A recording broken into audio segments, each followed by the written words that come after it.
We're good to go. Awesome. Well, happy Friday, everyone. I am so excited to be here. Thank you, Keller Williams, DTC, Katie, Carol, Danae. Thank you guys for your support and for allowing me to share my knowledge and experience with everything that we've gone through over the last 5 years. It's been amazing, and I'm super excited to give you guys some insight into our world and how you can take yourself from a single agent into a mini team. So for all of you here, everything that I'm going to talk about, I have been through, I've experienced it, I failed at it, I've succeeded with it, and I've learned to systematize.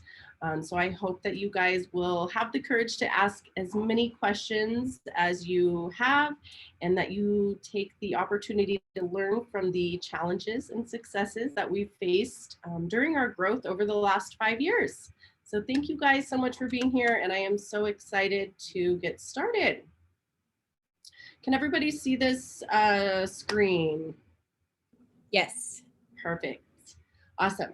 So today's agenda, I've got 4 main topics that I want to talk about. And then anything else that you guys want to talk about, I'm going to leave it open for questions at the end. So the first thing that we are going to talk about is mindset. This is a huge piece to going from a single agent to running your own mini team. We're going to talk about the setup. Building a strong and solid foundation is crucial to the success of your team as you move forward. Systems and processes. This has been something that for me over the last 6 months finally sunk in and has become a huge intention for our team, not only with myself, but as an organization across the board, really systematizing everything. So I'm going to go through that, some of our processes, and then I'm going to talk about the accountability. So holding your agents, your ISA, your assistant accountable, those tracking metrics, things like that. We're going to go through that. And then, like I said, any questions? Now, is there anything else for those of you that are here that you would like me to talk about or cover? And I want this to be dialogue, so feel free to jump in if you guys have anything. Is there anything that you guys have questions on or want me to go over? And Katie's also managing the chat too, so. Oh, Brittany, I think you're saying something, but I can't hear you.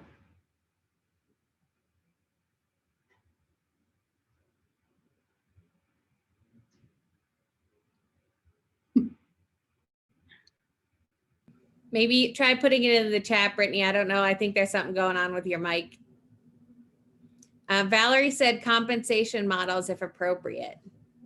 Perfect. Yep. I'll touch on some compensation, how we do it, conversations we have around that. So I'll definitely hit that. Perfect. Cool. Well, I'm sure plenty of stuff will pop up. So please ask away. I love questions. There's no silly questions. And I am an open book. And Brittany said she'd love milestones where you take the next step in growing your team. Yeah, absolutely. Thank you guys. I appreciate that. Just a little bit of background on me. I joined the Dixon Group about 5 years ago. I was actually Daniel's first hire and really have seen this team grow from the ground up. It's been awesome. Like I said, we've experienced a ton. I started as a single agent, loved it, and really enjoyed that, and was able to take the opportunity that Daniel presented to build and grow our sales team. So here we are now. Last year we closed 322 transactions. This year we're on track for at minimum that, and we should exceed that. My biggest intention this year is recruiting. So my goal is 50 agents. So by the end of the year, we will be at 50 agents, and really developing the team, continuing to grow there, getting agents into production as quickly as possible. Super important for me with the growth of our team. So that's a little bit about me. And I am just super excited to share everything we've been through. Couple things, I am going to have some reflective questions for you guys, so make sure you have a piece of paper out. I am super big on thinking time. So as I'm asking those, just take the time to think about it, and it's really for your benefit. It's important as you're creating that foundation to give yourself plenty of time to think and develop where you want to be. So let's get to it. Let me get this next slide pulled up. I love this quote. Systems are for people who care about winning repeatedly. Goals are for people who care about winning once. I am currently obsessed with James Clear. He is the author of Atomic Habits. And I am obsessed with systematizing literally everything in my life. I'm going to talk more about systems later on, but it has been a total game changer to systematize. So you're going to hear me talk a lot about that and what we do with processes in our organization. Let's talk about mindset. Super, super, super important. The biggest thing as you transition from a single agent to a business owner to a leader of your team is your mindset. As you are evolving, pushing yourself from being the actual business to operating your business is going to require intentional action. Now, one thing that I realized as I was a single agent, when I took a vacation, my business would essentially stop. I was the business. I owned that job and I was the business. So we really want to start shifting your frame of thinking so that you are the creator and the owner of your systems and that people work for your business. So it's not so much about working hard as it is about working smart. I am sure that you guys are burning the candle at both ends and showing tons of property every weekend. Your weeks are filled with buyer consultations, listing consultations. You guys are running like crazy. So the big piece of that is we want to really start hiring and delegating appropriately so that really what you have time for is to think strategically and ultimately carry your business further. So I want you guys to think about this. Has anybody read the Cash Flow Quadrant book? This is one of my all-time favorite books, and it's Robert Kiyosaki book. So, so good. I highly, highly recommend that. I am a huge reader, so you guys are going to hear me throw a lot of books in. I also have a slide on here with some books that I'll recommend at the end. But this book, Cash Flow Quadrant, has a huge focus on mindset. It talks about the 4 quadrants. So you've got the employee, which is where you have a job, that salary, those health benefits are super nice. Self-employed, that is where you own the job. So you are essentially the job. When you're there, you're working, that is the typical real estate agent. You've got on the right side of the quadrant, the business owner, which is you are the owner of the systems and processes. And then the investor is you own the actual investments. So your money is working for you. The hardest part of transitioning from a single agent to a business owner is that mindset piece. So I would absolutely recommend this book for anybody that is looking to make that transition because it will help you to have the mindset when you are ready to travel to Spain for an entire month and live and enjoy life. Your business is going to continue running without you needing to be knee deep in it. So we really want to become the owner of those systems, those processes, and then you're delegating and you've got that leverage so that your business continues to work. So leverage, this is huge, huge, huge, huge. Different leverage models exist. Now with our team, we have a couple different leverage models for our agents. What we really look at, obviously we've grown, right now we're at 27 agents, but what we want to do for all of our agents is help them build a business behind themselves. So we have a few different growth plans for our agents. We have a showing agent model. So we have agents that may just need assistance with showings. So we've got showing agents that we can connect them with. We also have senior agents who are closing 40 to 50 deals per year who may be looking to be in more of a mentor position. So we can align them with an actual mentee. The goal of this growth plan is to allow that agent to ultimately do more. So whether they're hitting 40, 50 deals a year, this is going to allow them to hit 60, 70, 80 transactions closed in a year. We also have an ISA leverage model, which again, this is for our top producers who are looking to, double their production. So through the ISA, this is going to allow them to have more appointments. We parallel the mentee model with that. So as they're having more appointments, because there's only one person, now they have a mentee who's going to assist with showings. They have that leverage. They're starting to create that business owner mindset where they're leveraging showings, they're leveraging some of those items, dropping lock boxes off, things like that. And they're really working on the conversion piece, which is getting on the phone with an actual lead and talking to them, sealing the deal, getting that buyer or seller in their pipeline. We also have the assistant model. So we have one of our senior agents who he loves doing the showings part of it. He loves meeting with buyers. He loves meeting with sellers, but he really just wants someone who is going to help with, paperwork, things like that, transaction work. So we've aligned with him that assistant model. So he's leveraging that piece of it. What you guys need to know is as you're starting to build a team, what you want to do is have a game plan. What is your roadmap for any agents as they grow within your team? This is really going to help with that retention piece of it. So think about it as you bring agents in year one, it's do the experience, develop the skill. You want to teach them how to be agents. So that's through the mentorship, through being a showing agent, an ISA, an assistant, a TC. Year two is you teach them how to be a top producer. By year three, you're teaching them those leadership skills. You're teaching them how to delegate and how to grow other people so that they can build their own small team as well. Huge piece with leverage is just being able to actually let go. This was something that I definitely struggled with in the beginning because you have to trust that somebody else is going to be able to provide the service that you want to provide your clients. So that's another piece of the mindset that you just need to be able to learn to sit in and trust.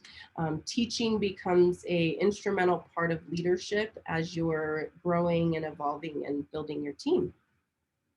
Another aspect of mindset is putting others first. So I want you guys to take a quick second. I want you to jot down the names of a few people that bring out the absolute best in you. So people that continually add value to your life. Who are those people?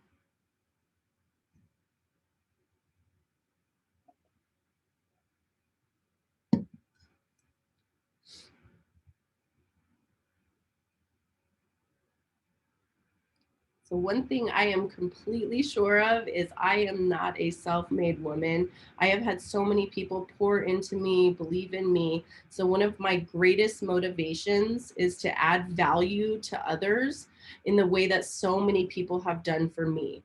Part of leading and growing and building a team is the aspect of putting others first. When I got into real estate, and I started my career, I really thought that life was an individual 100-yard dash. But what I've realized is that life is really more of a relay.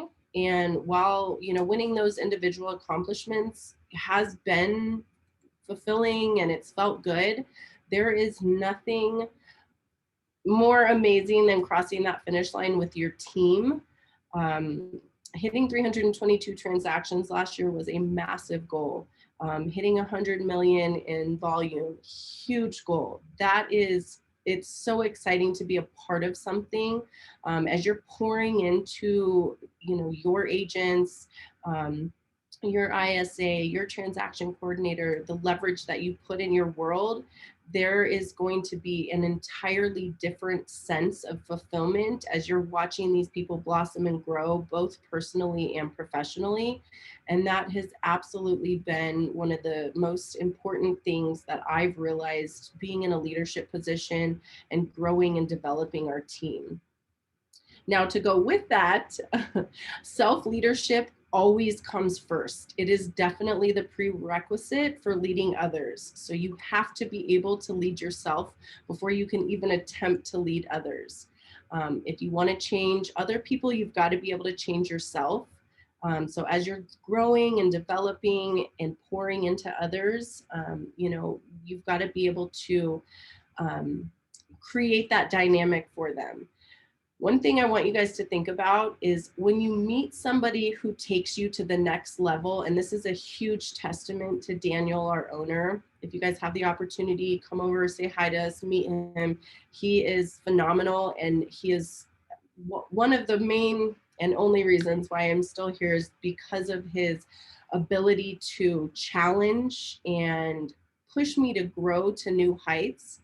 So what I realized is when you find people in your life that do take you to the next level, they become invaluable and you will never leave them. So as you guys are embarking on that journey of becoming a business owner, of growing your team, you really want to be able to provide value in that sense. That is going to help you with retention and the growth of your agents. There are a couple phenomenal books that I recommend for mindset. I've talked about Cash Flow Quadrant.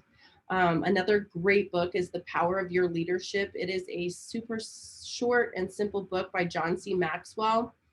There's a great course on Mind Valley called Ultimate Leadership by Keith Ferrazzi, if you guys have heard of him. There's a really easy article to read, How to Create an Owner Mindset. And then the book Dare to Lead by Brene Brown. All phenomenal books and resources that I recommend. I will definitely send these out as well after we wrap up, so you guys have access to these resources. All of those are really great books towards mindset and developing and evolving towards that business owner mindset. What questions do you guys have around mindset?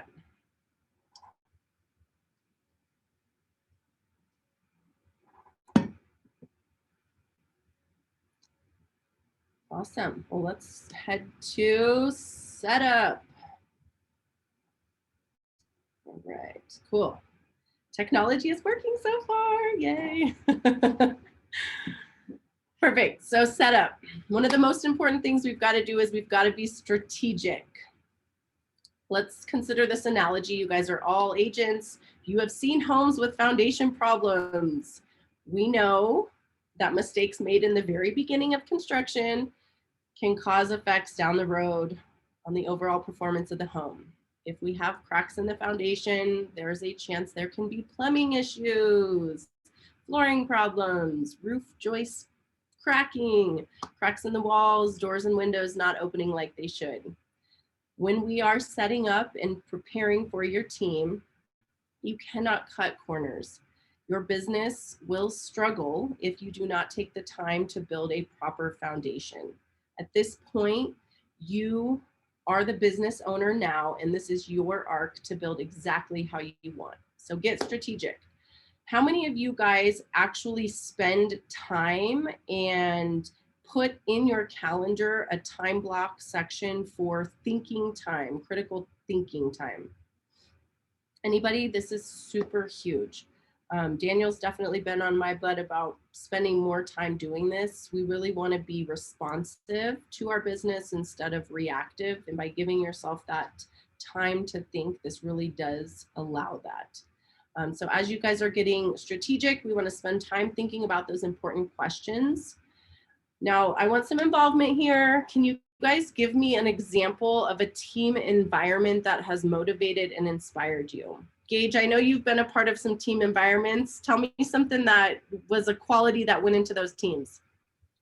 Definitely just the day-to-day interactions. Although they may seem small and you might forget about them down the road, they definitely tie a tighter bond with the people around you, and they help you push yourself to your next goal and help you the entire way. Yeah, absolutely. Liz, what about you? I'm calling on you guys, so be ready. Yeah, I mean, I would say that I grew up playing sports, and the teams that worked well, you could see in the way that we performed, and the teams that didn't, it was a lot of conflict. Yeah, so that collaboration for sure. Who else has got something? Casey, tell me a little bit about a team environment that's motivated, inspired you, and what were those characteristics of that team? Oh, Casey. All right, well, she's not paying attention to me. So, I So want you to- Amanda, Liz asked, how would you recommend time blocking for critical thinking and what time of day? Yeah, so for me, it's midday. Usually what I like to do is right around noon, have some sort of meditation.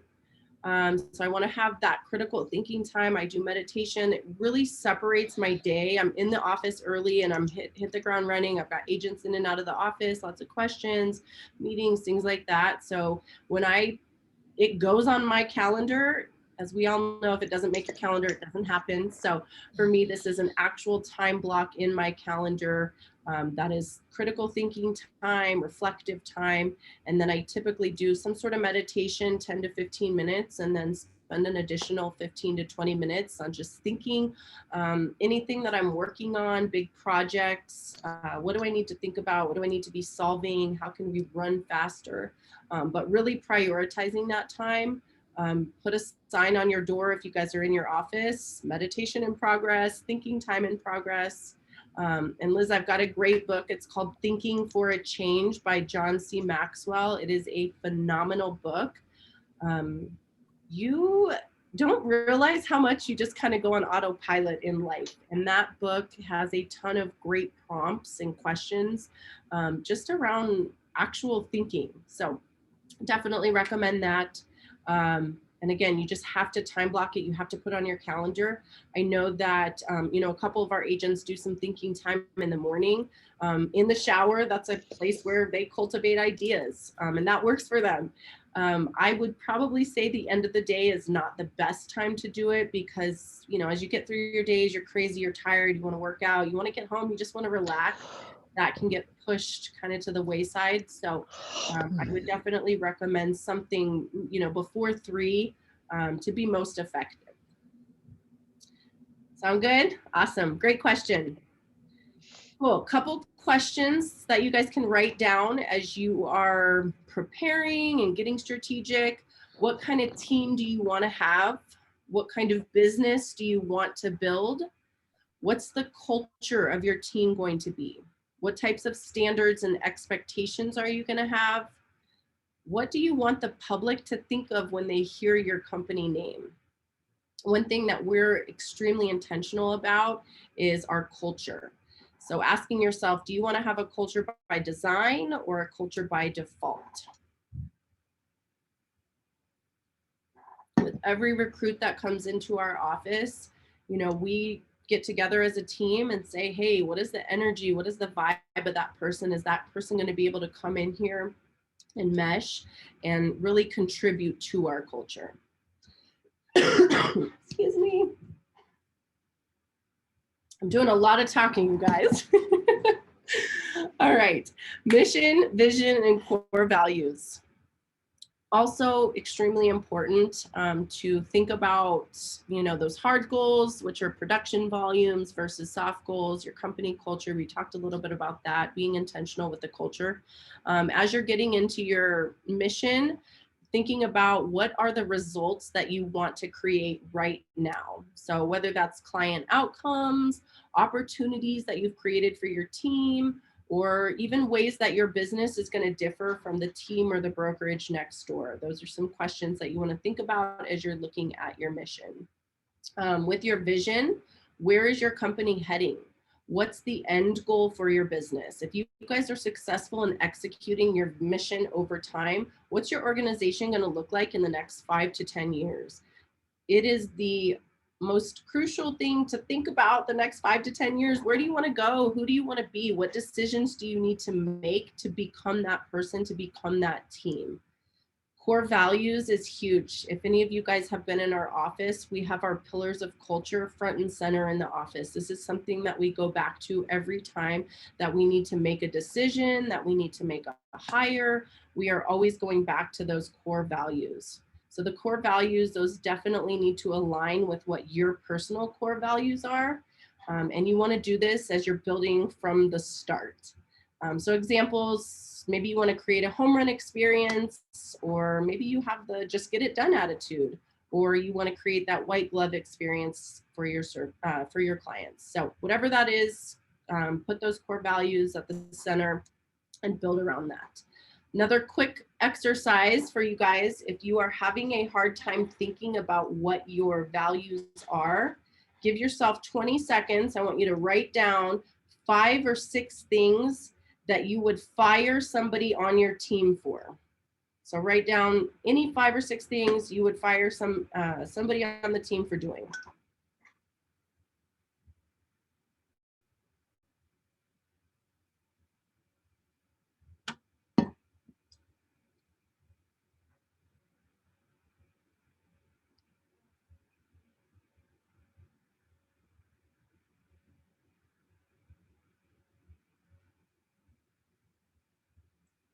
Cool. Now the opposites of those are your values. It's an easy way to just look at what your values are. You can start building around that. With our team and our organization, it's really important to do business planning. All of our agents, we set up throughout the year. In the month of November, we have our agents prepare their own business plan for the upcoming year. So not only do we do it on a leadership level, we ask all of our agents to buy into their own businesses. So as we get together in November, they bring their mission, their vision, their core values to their business presentation, and they present that to the team. Again, we want to create business owners within our organization, not just real estate agents. So SWOT analysis. How many of you guys have heard of this? This is super helpful. It's something that we should definitely be doing quarterly of your business. Dominique is actually, if she is on this, can add to the chat a link to our SWOT analysis that we use. We're also happy to share this afterwards as a resource. This is going to stand for your strengths, weaknesses, opportunities, and threats to your business. This is something that we do quarterly with all of our leadership. We actually just did this, I believe, last week. But it's a great way to continue to look at what is actually working, what are the strengths within your business, any weaknesses that you guys might have and maybe you need to reset, refocus, any opportunities that exist, and then any threats to your actual business and what could potentially, stop you from being successful. So that is a huge asset that I would highly recommend as you're getting prepared, looking at your business as a solo agent, taking that lens and then creating that around your team. Again, a couple great book recommendations for getting set up and creating the foundation of your business. Good Leaders Ask Great Questions. That is by John C. Maxwell. If you guys couldn't tell, I love him. He has a ton of great leadership books. I see Liz over there laughing. I think you've probably read a few of those books. Phenomenal leadership stuff. How to Be a Great Boss is another quick and easy read. The Way of the Shepherd, super easy, quick read, but it's a phenomenal book about putting others at the center and really creating an attitude of servitude as a leader. Thinking for a Change, I mentioned that as well. And then Free to Focus, another phenomenal book for creating a foundation. Awesome. Any questions there?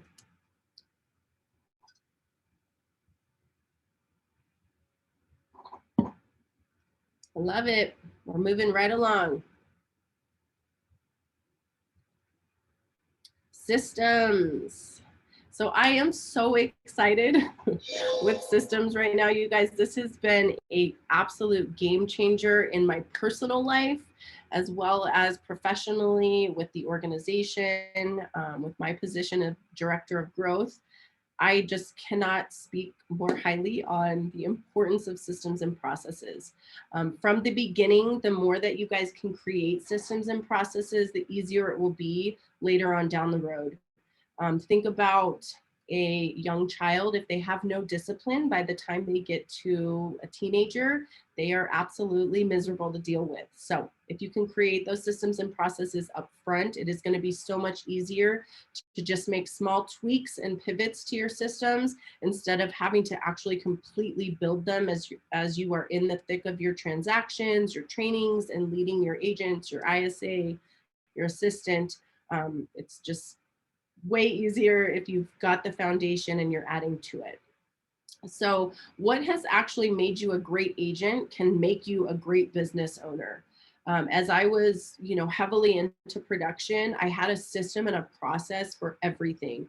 Client wants to go look at houses. Here's exactly what needs to happen. I'm scheduling them at, this time. Here's the route we're taking. Here's the text message I'm sending them. Everything was templated. Okay, client goes under contract, template for everything that needs to go out to the client next. Fill out this, do this. Everything was systematic so that I could run faster. This allowed me to close more deals, and I didn't have to focus on all those details because everything was systematic and it had a process and an operating procedure.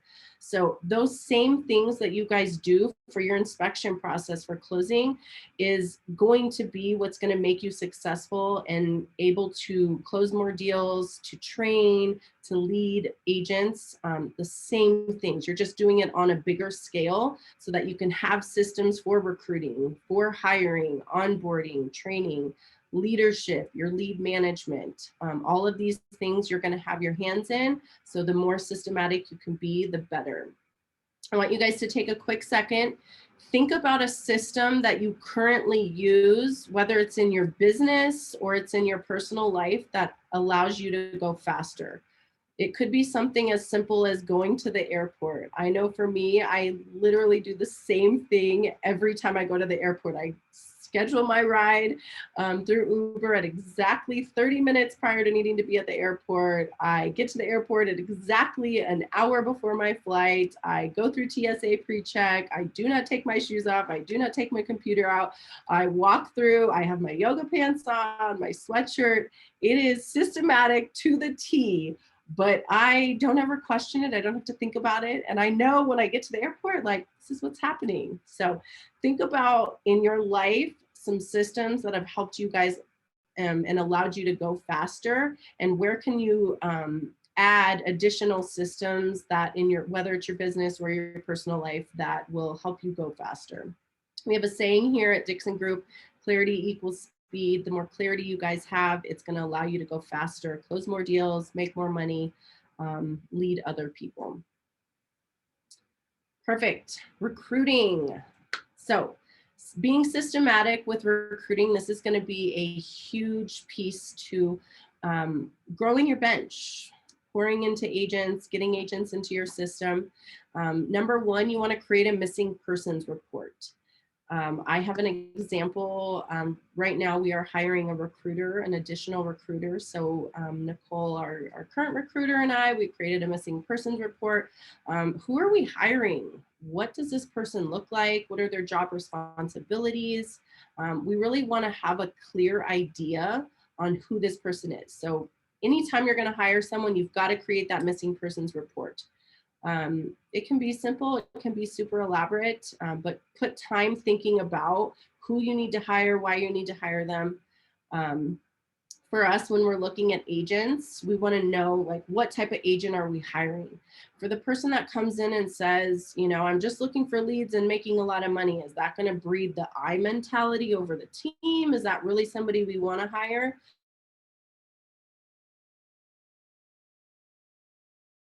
Trainability, are they teachable? Do they have a desire to grow? So we really look at, a D. We use the DISC profile. Well, it says internet unstable. Hopefully you guys can still hear me. We want to look at a D. So we use the DISC profile. We look at Ds that are below a 50, and we look at Is that are above a 60. If you guys aren't familiar with the DISC profile, definitely look into that. Tony Robbins has a great one. Keller Williams does one too. So, that we don't live and breathe by that, but it's a great foundation to start from. One thing that we also look for, and we have a ton of clarity around, is, agents that have maybe experienced some sort of hardship or have a chip on their shoulder. That became something that was really important for us as an organization. We knew that their hunger muscle had been developed. If you've seen somebody who's had everything handed to them, you know that they're maybe not that hungry. They don't work as hard. They don't have that struggle, that pain that helped them accomplish something or dig themselves out of a trench. So for us as an organization, creating that ideal agent that we were looking to recruit allowed us to run faster by having that written down. And it was, we know exactly what we're looking for. As far as agent types, we love brand new agents. We can mold them. We also like agents that have been in the business for anywhere from 3 months to 24 months. The challenge sometimes that we find with new agents is they don't always have the context of the industry. So they actually lack that experience that tells them what we're offering is special and this environment is going to help them launch their career. So that's why we also decided, okay, we need to recruit agents that have been in the business for, 3 months. They've maybe closed a deal, or they've been in the business 12 months and maybe they've closed a handful of deals.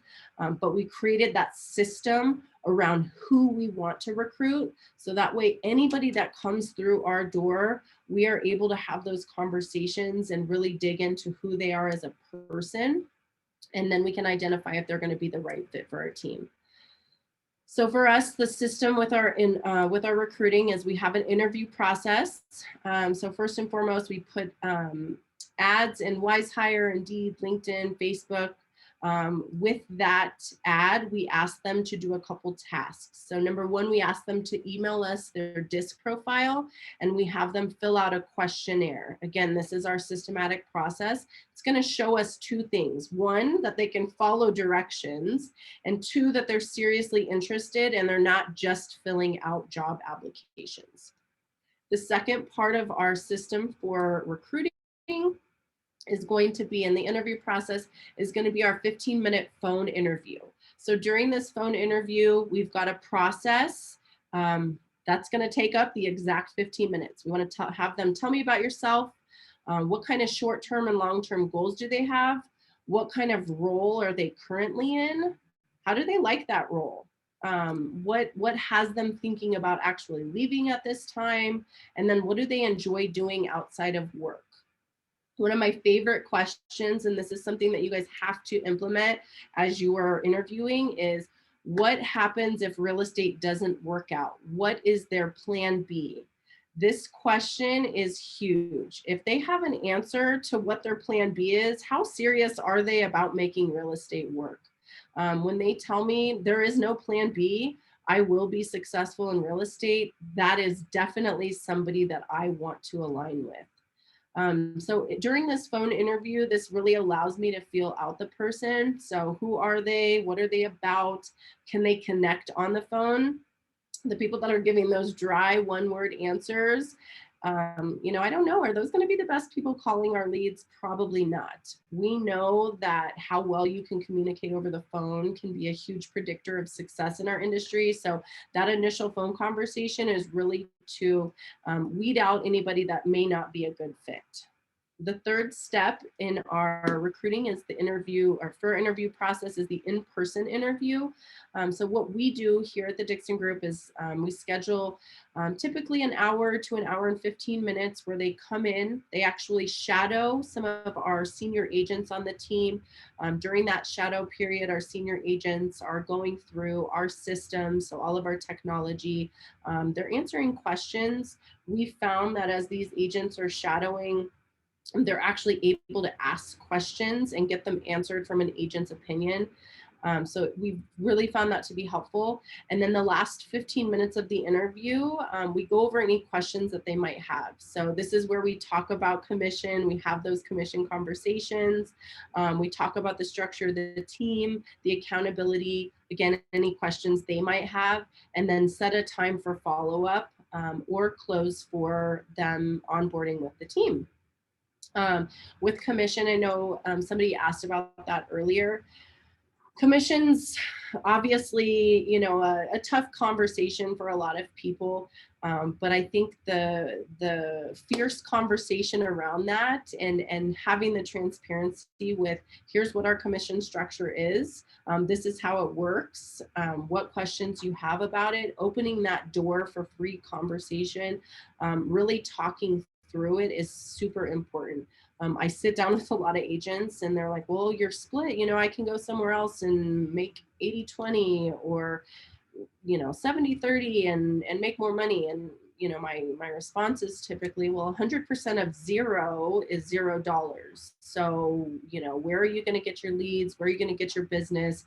Really helping them self-discover and understand the importance of what you're going to provide them. You know, focusing on that net, that's a big thing for us. A lot of times in the real estate industry, it's, you know, focused on GCI, but what really matters is your net. So what do you walk away with after all of your expenses? Really bringing the focus around that. Most agents don't even know their net. 100% of zero is zero. And then, you know, as really diving in, are they focused on the actual split, or are they focused on growing, evolving, learning how to be a great agent? Those questions are really going to help you kind of identify what type of person you're bringing into your organization and if they're going to be the right culture fit. Once we've decided to align with an agent, we then have our onboarding process. Again, this is completely systematic. You know, our agents, as they've decided to join the team, we send out an information sheet all about them. Once they fill that out, that triggers our back-end team to create all of their tech platforms. They get an email with the next steps for joining the team, what they can expect on their first day. They get a text message the night before saying, you know, just a reminder of what to expect, what to bring. And then we always onboard on a Wednesday. Again, this is completely systematic. I don't have to think about it every day and know what's happening. Every Wednesday morning at 9 a.m. is when we onboard our agents. And then we're going to review standards and expectations. That's the very first thing that we do. We go over their onboarding checklist, and then we review their 30, 60, 90. Day 2 with the team, they do a DG 1000. So their goal is to make 1,000 outbound calls. The reason that we implemented this allows us to identify who is going to be committed to prospecting. If you can, on your second day with the team, sit there from 8 a.m. to 7 p.m. making 1,000 outbound calls, you've probably got some grit in you and definitely somebody we want to continue to align with. Or they say, hey, this isn't for me. And on my end, we haven't wasted a ton of time and energy building this person because they weeded themselves out. So again, we learned through trial and error that we want to do that up front. It really allows us to see the type of person that we've aligned with. And then on day 3, they are required to provide an input 100 sphere contacts into their CRM. You know, the pushback on this is, well, I don't know 100 people, or I don't have 100 people buying or selling. It's not about that. It's friends, family, who's going to support you, past coworkers, Facebook friends. I want to see your effort getting 100 people into your database. And that is our onboarding process, super systematic. We also implement a 7-day check-in. So on their first 7 days with the team, we have a check-in. We review everything that they've done in their first 7 days. We have a 30-day check-in, a 60-day check-in, and a 90-day check-in.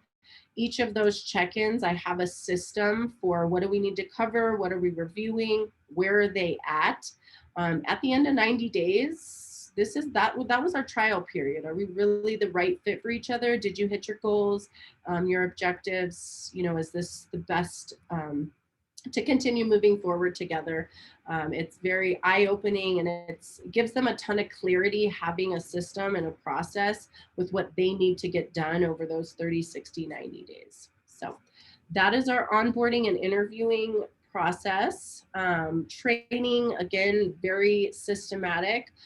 You want to set expectations clearly. You want to set them early. With our team, our standard is that every new agent is expected to attend all team trainings, workshops, script practices, huddles, etc. for their first 12 months. That's our standard. That's our process. That's what we convey to them. So it's really important for you guys to create that standard and expectation and set that early and clearly. I would highly recommend creating a 30 to 45 day training calendar. What you want to think about is what are the most important fundamentals an agent will need to know to be on your team? How can they be successful as quickly as possible on your team? So really, we want to look at like tech tools. So any systems that you guys use. For us, it's Boomtown, Sisu, Mojo, how to get them onboarded and utilizing those at max efficiency is super important. Scripts and objective handling is going to be super important in their first 30 to 45 days. Role play, closing for the appointment, all really important things. Our mentality here is it's an I do, we do, you do. So I'm going to do it. They're going to learn how to do it. They're going to watch me. Then we're going to do it together. And then they're going to go do it. And I'm going to be the observer. I'm coaching. I'm critiquing. I'm telling them, coaching them how to get better. A lot of agents come in and they want to know, well, I want to know how to write contracts. Well, you don't have any clients. Like, let's learn how to talk to people, build a friend. Let's build that muscle and then go get that client. And I'm going to teach you everything you need to know about the contract, the back end side of things. If you guys need any help putting together a 30-day training calendar for new agents or a 30, 60, 90 for an ISA, for a mentee, any of those leverage models, I am more than happy to share our 30, 60, 90s or our training calendars. I have a ton of resources. So come email me, call me, text me, come see me in the DTC office. I'm more than happy to share that with you guys. We have a ton of resources.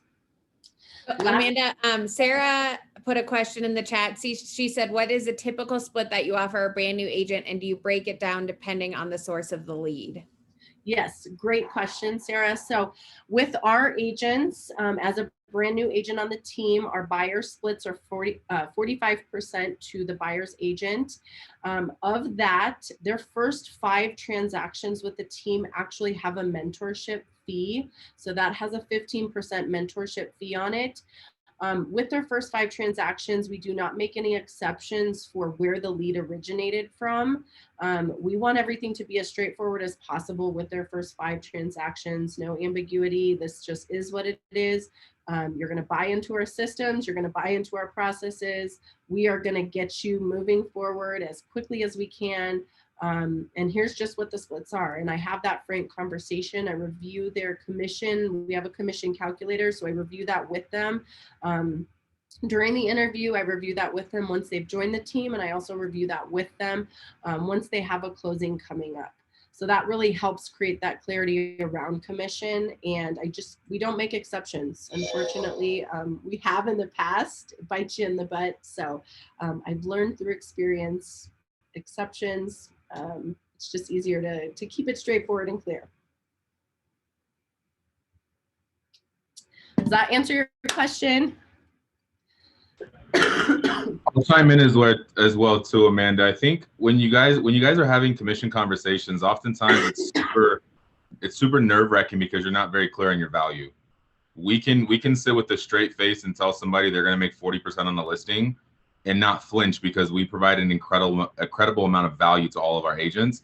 That's not just the leads, it's the back-end process, it's the CRM, it's the personal development and everything else. So as you start understanding and growing your team, you guys got to be clear with exactly what you want, exactly what value you're bringing people, and then the split becomes a byproduct of everything. A cost of doing business to be here.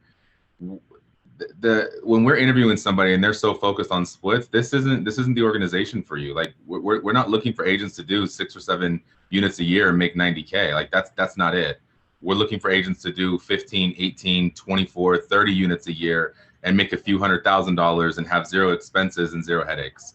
So if you're not clear with your value prop, it's going to make the commission conversation very tough. And then, depending on how you grow and how you build your team, we're a volume-based organization. We're not millionaire real estate agents. If you want to sell 6 houses and make a ton of money, like this is not the group for you. And we have those expectations literally from day one. Absolutely. And I think that just goes into, as you guys are creating your team, what are you looking to provide to agents? What is that, that value prop? So huge add. Now with that is retention. As you guys all know, real estate is an extremely transient business. People are always looking for where the grass is greener. So retention does become an important piece. Creating that systems and processes around retaining agents. You know, leadership is boiled down to its essence, starts with the ability to get people to buy into your vision. So as you guys are becoming leaders in your world, you've got to cultivate that mentality that you have to be able to have people buy into your vision. Your goal needs to be helping your team understand that they're working on something that is greater than themselves. So leads are going to get them in the door, but your team culture, your training, your support, that is what's going to keep them sticking around. My intention with our team is I want to create the #1 best place to work. So I'm intentional with how I create that. I want agents to come in. I want them to feel appreciated. I want them to be excited to grow personally and professionally. Excuse me.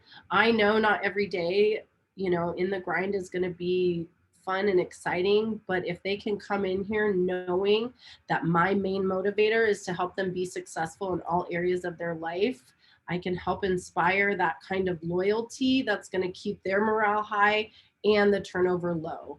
So we've been really intentional about maintaining that culture and being systematic about that. Couple books. I've got some books for you guys on systems.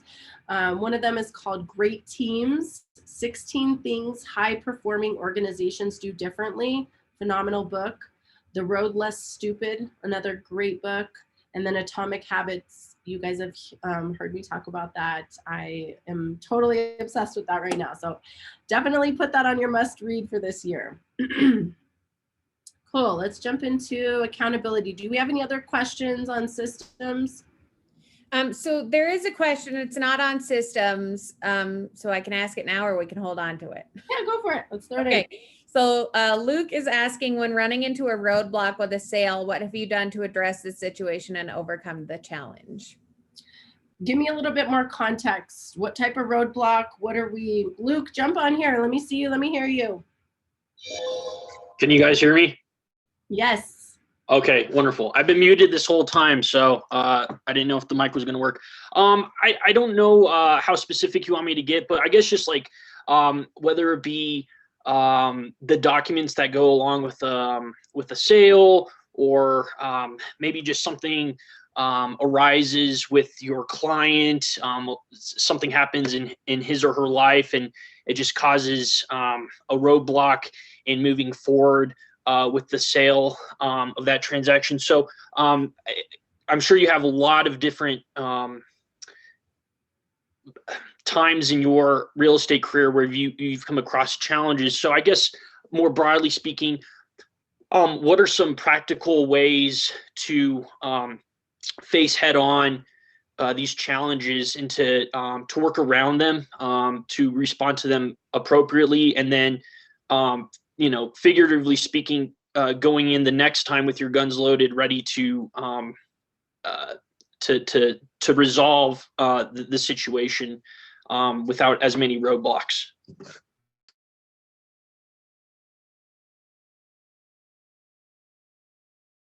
Going to always throw something at you, whether it's in your transactions or it's in your personal life.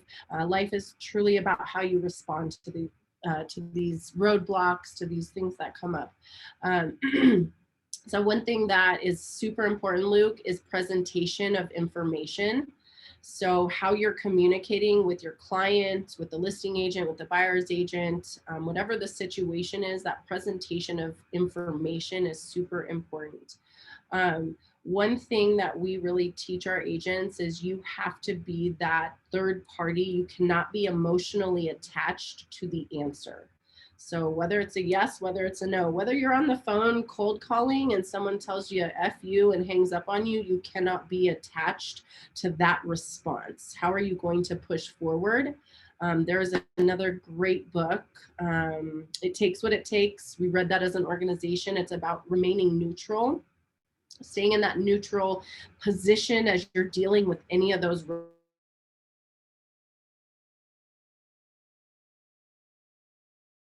mindset, your mentality, how you're absorbing that information, and, you know, presenting it to the other parties that are involved is one of the most important skills that you can perfect as you deal with any of those roadblocks. Does that help answer your question a little bit? Yeah, Amanda, I do apologize. Like the first 15, 20 seconds that you started talking, it was cut out. There was a lag. So I was just wondering if you could just repeat the beginning part of your answer. Yes. Gosh, Luke, you're getting me. I always tell my agents, you got to record me. It just comes out great once. I think what I touched on was just the importance of presentation. Life is always going to throw stuff at you personally, professionally, in your transactions. How you're presenting that information and the neutrality that you're sitting in. You've got to be that person that is not emotionally attached to the answer. So whatever roadblock you come up against, you've got to be able to present the material to all parties that are involved in a neutral manner, where you're really there to solve problems and facilitate getting to, whether it's a closing or sitting down, you know, with a seller and running through where you're at in the process. You have to have that neutral mindset. That book, It Takes What It Takes, great book on that. It's a ton of sports references too, if you're into sports at all. But presentation of material is one of the most important skills that you can develop. Does that cover it? Thank you. Yes. Thank you for the question. Awesome. Are we good? Let's move to accountability. All righty. Here we go. So, accountability is huge in our world. I think that's something that's important for you guys to develop. What type of tracking are you going to do? Tracking is so important for many reasons. We call them KPIs. So what are your key performance indicators? What are you currently tracking in your business? For those of you that are in the industry, you know, I'm sure that you are reviewing your pipeline, you're looking at different metrics. What are some of the items that you guys currently track?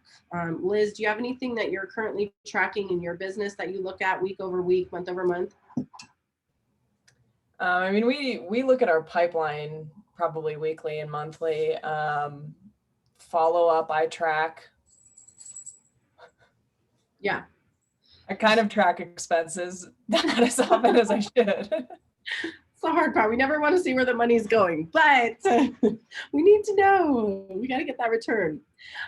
So as you're identifying what those key performance indicators are, it's important, and I can share with you guys, I can send out a recap email afterwards, but you know, for all of our agents, every week on Sundays, they are sending over a Sunday reporting.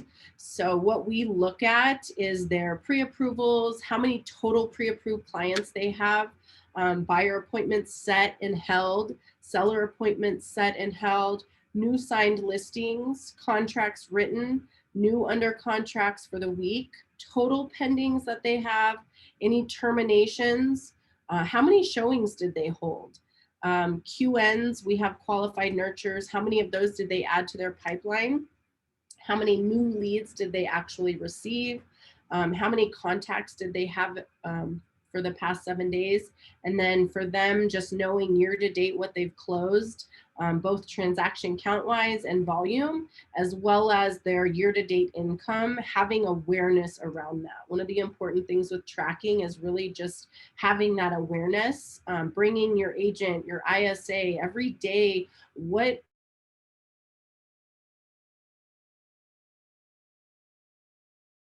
a ton of focus on tracking. We've become very systematic with that as well. So every Sunday they're sending that in. I have my senior agents who, you know, go through their junior agents pipelines. They're reviewing their boom towns, their CRMs to make sure that we're doing what we need to do. About moving the cheese. So what do you need to accomplish this month? Let's just say that you want to have more appointments held. So maybe you need to run a contest around actual dial time and contacts made so that you can achieve the results of having more appointments held. Whatever that cheese is that you want your agents to chase after, you've got to create contests or intention around that. One thing that we also do with tracking is that we're looking week over week at these metrics so that they can stay ahead of their goals. If we have 1 week where they're off and they maybe don't hit their metrics, okay, eyes are on it. Next week, we're going to touch in, make sure we're back on track. But if that second week we're not on track, then we've got to figure out, hey, what's going on? What do we need to start implementing to get back on track? By week 3, if they're still not hitting those metrics, now we're hitting the basics. We're implementing what our brand new agents are doing, and we're hitting 40 contacts a day. We're setting a lender appointment a day. We're trying to add that one piece of business to their pipeline every day. We really want to get back to those basics so that we do not let them get behind. We're not sitting 3 months into the year saying, hey, what's going on? We haven't been doing what we need to. We're actually looking at that week over week.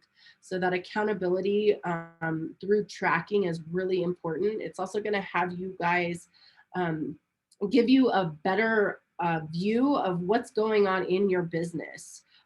If you are not aware of the numbers, then it's going to be very hard to keep your business, moving in the right direction that you're looking to go. So one thing that we talk about is inspecting what you expect. So whenever, we're asking the agents to do something, that follow through on what we're expecting is very important. So what we do is weekly one-on-ones. We call it our success management. We want to set those expectations clearly. When you show up to the one-on-one, this is a coaching session with them. How can they be successful walking into that coaching session with you? You both should be feeding each other energy. I don't want to sit down at a coaching session with you where I have to come with your game plan. No, one of my favorite agents to meet with, he comes in, he's in my office. Okay, here's my game plan for the week. Here's what I need to do. Here's my action items. Now we're collaborating.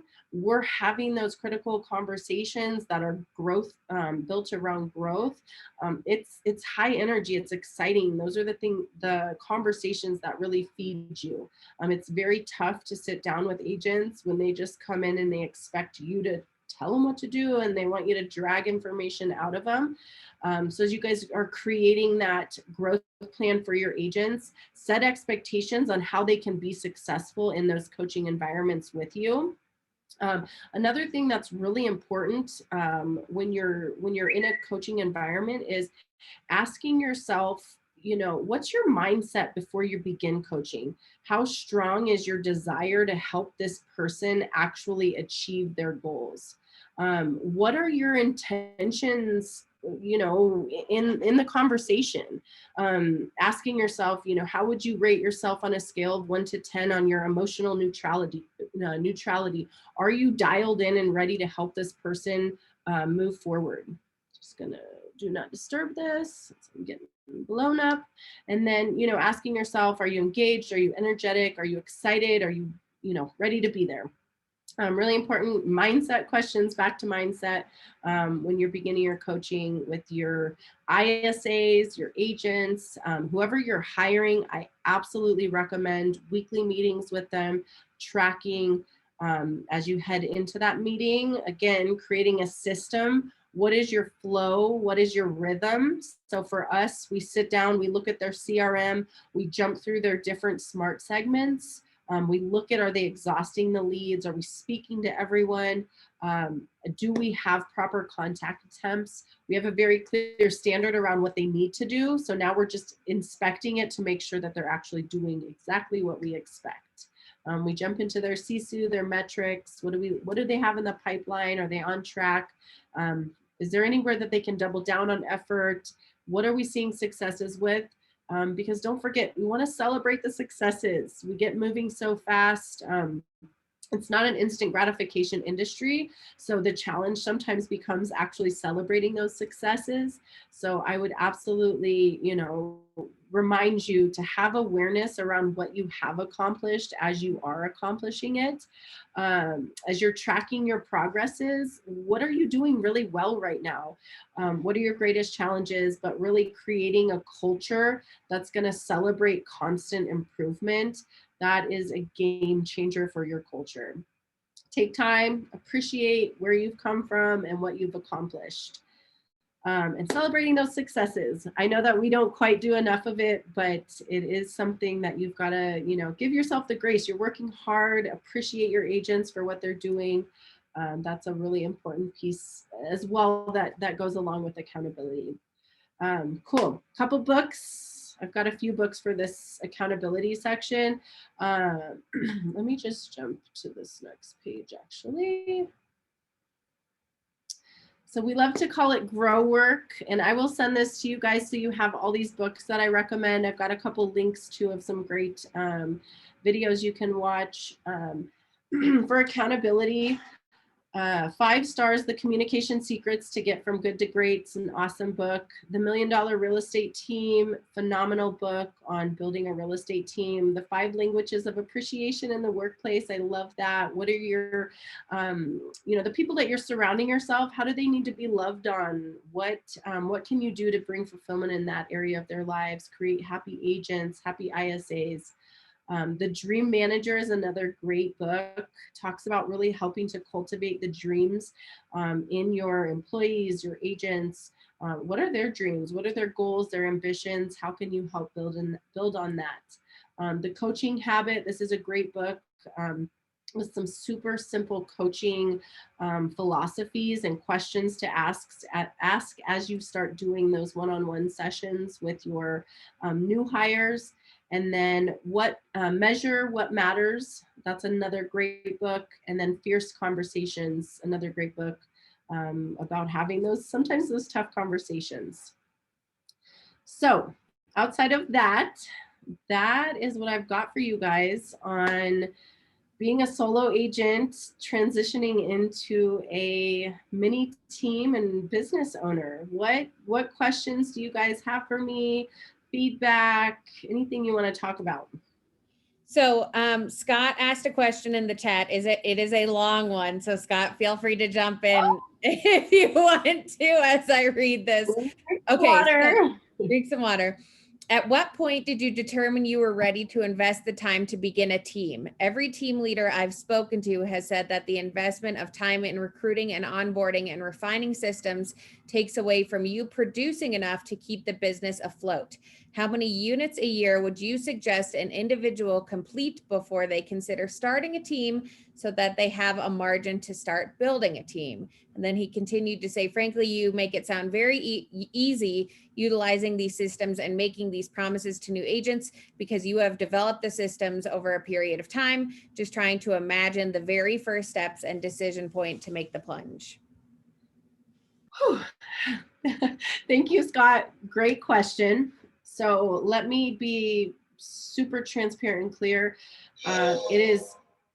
It is a lot of work to build a team. So you definitely have to have that mindset of you're going in and you are putting everything you have on the table to build this team and develop a team, develop your leadership skills. I don't know that there's ever going to be a right time. Everything is set in place and everything's perfect. When is there ever a right time to do anything? I think it's about will. It's about finding a way to make it happen. Obviously, there is a financial commitment to building a team, but what we look at as an organization is whenever I'm going to invest money, what is my return going to be on that? I've got to get at least a 5x return. So if you can keep your costs low as you're getting started, a lot of this creating systems and processes, that's your time.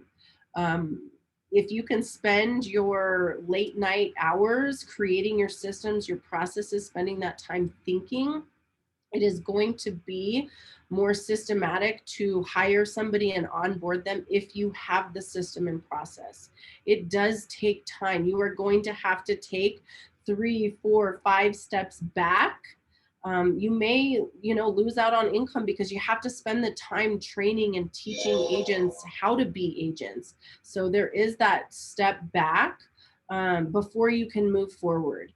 The book, this book, The $1 Million Real Estate Team, Scott, I would absolutely recommend reading that because that details a ton of what we've talked about as well. It's not going to be easy. It is going to require a ton of effort to build. You're building a business. You're becoming an owner. You're building systems and processes. You're owning that piece of it. So you are going to have to commit to building that. I think the biggest thing though up front is the time piece of it. If you can spend the time building people, pouring into others, identifying what you're looking for so that you don't make the wrong hire. It is very hard if you don't create that foundation.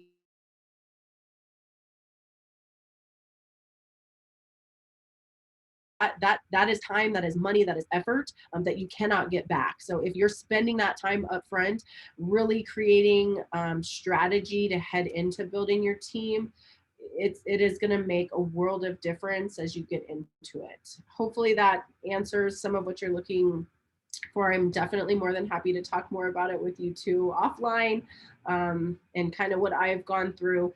It was a big mindset shift for me. I've had a year where I had to take, I closed less deals. I had to go out of production to propel other agents to go forward. And my income, it did decrease, but I see the bigger picture. And I believe in the systems and the processes that we have, which is ultimately going to put me exactly where I want to be. And I get to pour into people along the way. So hopefully that helps, Scott. Excellent. Thank you. I think you touched on this a little bit before, but Lydia is asking, what expectations do you share for commissions during those first 30, 60, and 90 days? Yeah, so in terms of expectations around commissions, again, I do that commission calculator with them. So I go over our average sales price, I go over our average commission percentage. I look at what that percentage is going to be going to them, minus their mentorship fee. I show them what the Keller Williams cap is coming out of there. I show them where their royalty is coming out. They know exactly what they can expect. And I set the expectation, your first 5 transactions, you are not going to love your commission check, but you are going to gain an infinite amount of knowledge, and that is priceless. So if they can buy into that, again, it goes back to what Daniel talked about, is owning your value proposition. If you can't sell your value proposition, it's going to be hard to have those commission conversations. For me, with all of our new agents as they join, my goal is that within 90 days, they are a part of 5 transactions. So we're extremely big on mentorship here. So I'm involving them in transactions with our senior agents. So whether they're acting as a showing assistant, they're helping write contracts, that goal within 90 days is that they are a part of 5 transactions, whether they've procured all 5 of them on their own or they've partnered with a senior agent. They are hands down a part of 5 transactions. They have that expectation going into joining the team. So as you're creating your team, whatever that looks like, that dynamic that you want to offer agents, just again, put strategy behind it, have a conversation, thinking time with yourself around what you want to offer and provide, and then clear expectations up front. Wonderful. Okay, Allison is asking, what insights can you offer on hiring an assistant? From what I've heard, a great assistant comes first. Okay, so hiring an assistant. Oh, I've toyed with this. I've talked with Daniel back and forth about getting an assistant. I think it depends. Like, what, it was Allison that asked the question? Yes. Allison, are you on here?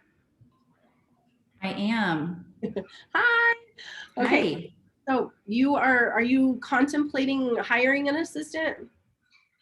I'm working on hiring an assistant, and I'm in the early phases of processing. What will they do? How will that function? So yes. Yeah, absolutely. I think, for you, just identifying what is that person going to be doing is going to be super important for making that hire. A great assistant can absolutely help you run faster. I think you also have to look at what's most important to you. For me, an assistant wasn't necessarily going to be the best hire. For me, the recruiter was a crucial piece that I had to implement before I went down that assistant model. For me, having a system and a process around our recruiting allowed me to focus my energy where I needed it to go on training and onboarding new agents. So it's really going to depend on your business and what, how you're looking to expand. That assistant obviously can do a ton of things for you. A lot of back end, signs, marketing stuff, just determining what exactly that person's going to do and what you're investing in them. Are you getting your time back to develop your business in other areas so that you can push forward and expand? Really opening that conversation with hiring the assistant, I think, is going to be the most important thing. What's most critical to your business moving forward and going to give you that time back to expand in other areas. Does that help? Thanks. Yeah. Okay, question from Gage. Given the success of the Dixon Group, what is one aspect of leadership that you always keep in mind while making decisions for or with the team? I think the answer to that has got to be culture and really aligning with the right people. I think that's a big part of our success is who we pour into and align with. We're very protective of our culture. As a leader, I think the mindset of servitude, and I have to look at my vision board, but true leaders understand that leadership is not about them, but about those that they serve. That was a huge pivot and mindset shift for me going into a leadership role. Is it's not about you. I don't want to impress my agents. I want to help them, elevate in their lifestyles personally, professionally. So, along with that is servitude and our culture and creating and aligning with people that are going to help you elevate. Thank you, Gage. Great question. Thank you. Okay, Sarah's asking, what do you use to provide leads to new agents? What do we use to provide leads to new agents? Mm-hmm. Yes. For new agents, what we do, our structure is, their first 30 to 45 days is primarily focused on attacking the current lead pool that we have. I do not open up new leads to new agents until they have demonstrated proficiency with their scripts, dialogues. That is typically within 45 days. And then from there, we're guaranteeing them anywhere from 30 to 40 leads per month, just depending on production and where they're at with conversion. We do a ton of online lead generation. What we do know in this market is 98% of buyers are starting out their home search online. So we have a very strong online presence. We spend, anywhere from $30,000 to $40,000 a month on internet leads that are then distributed to our agents. Really, everybody has access to those leads. So we believe that there is enough success out there for everyone. It's who's hungry, who's going to go grab those. And then they have access, brand new agents have access to those leads typically within 45 days. Depending, if they're crushing scripts early on, then they have access earlier to that. Excellent. Okay, I think this is the last question. Oh, something else just popped in. Okay, Casey's asking, what has been the most challenging piece of building and growing a team? How have you maintained balance and structure?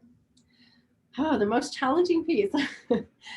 I think a challenge for me personally was that mindset shift of going from an actual single solo agent who really did enjoy serving my clients to the business owner mindset of you are now running systems and processes, and your commitment is to building others so that they can be great in the system. It definitely took me a while to grasp that concept, but once that clicked, you start to see things in a different perspective, and it really does allow you to truly become the owner of your business, the owner of your life. So yes, definitely that mindset shift was probably the biggest challenge personally for me. I think another challenge, and you guys will experience this as you're mentoring and training and leading others, is, you know, you tell them what to do and they just don't want to listen. So having to repeat yourself and really, you know, getting that to sink in has been a challenge. But you've just got to stick to it, keep telling them what they need to hear, and they'll grasp it when they're ready. Okay, 2 more questions. All Man, right. y'all are throwing some good stuff at me. Okay, so Gage is asking, how would you recommend to reduce the context gap of real estate for a new agent? So in terms of like what to expect, Gage?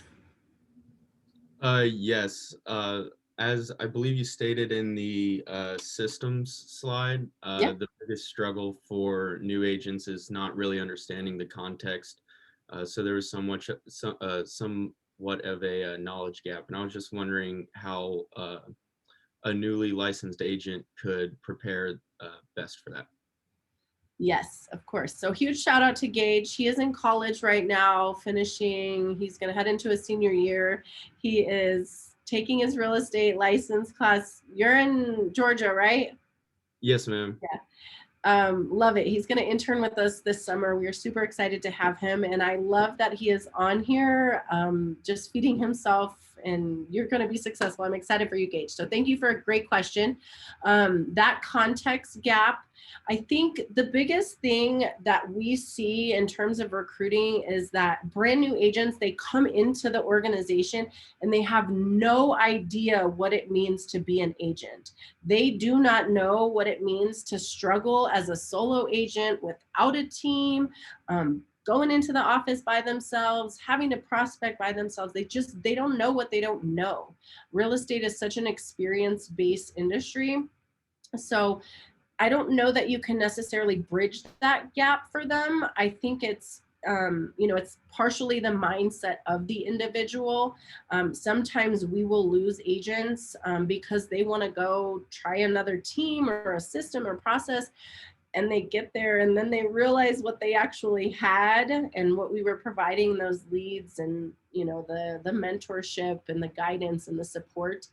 So I don't know that it's necessarily something you can completely eliminate.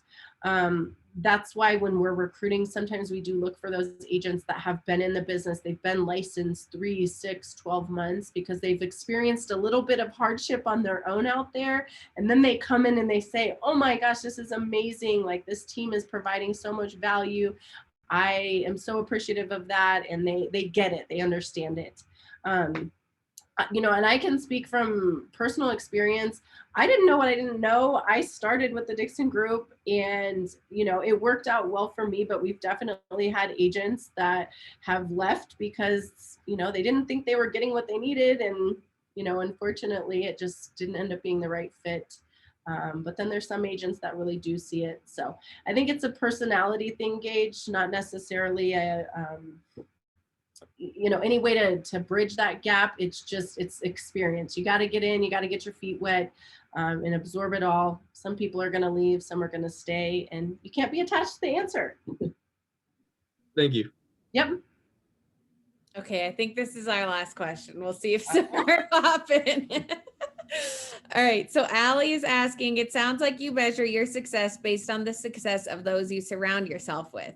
How do you foster that mentality within your agents so that they are both competitive with each other, but also remain team oriented? Yeah, awesome question, Allie. I love that. I think it goes back to culture again. We are just super intentional about the culture that we have here. Mentorship is such a big piece of our organization. Our agents know that when you're in our organization, you're going to give back to people. For me, this truly starts from the top with Daniel. From the day that I met him, he was so involved in pouring into other people. I met Daniel and he's like, yeah, come hang out with us and, you know, run scripts, listen to us prospect. And his interest was about helping other people grow and develop. There is so much success out there. There is no reason to be selfish with anything. If we can uplift each other, if we can create and cultivate that mindset of serving others, I am a firm believer in what you put out there comes back to you. Whether it's transaction wise, if you're out there being shady with your contracts, it's going to come right back to you when you are listing a property. So for us, it's creating that culture of competition, but healthy competition, because there is truly too much success out there for anyone to need to, you know, throw people under the bus. We've got too many opportunities. It's an effort-based business. So we're going to celebrate that continual effort, getting better, the growth, focusing on those pieces of it, I think really helps cultivate that culture of healthy competition. Awesome. All good? Questions in the chat. If anybody else has any other questions, you could just unmute yourself. Or you guys can come see me in the KW office. I love to interact with people. I'm here as a resource.